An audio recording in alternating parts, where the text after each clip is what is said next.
ರಾಷ್ಟ್ರ ಸಂವಿಧಾನಕ್ಕೆ ನೀನೆ ಶಿಲ್ಪಿಯು ದಾರಿದೀಪವು ನೀನೆ ಕಲಿಸಿಕೊಟ್ಟೆ ಸಮಾನತೆಯನು ಏಕತೆಯನು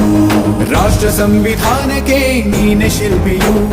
ನೀನೆ ಕಲಿಸಿಕೊಟ್ಟೆ ಸಮಾನತೆಯನು ನಿನ್ನ ಲೇಖನಿಯ ಬರಹ ದೇಶ ಗರ್ಜನೆ ಒಂದು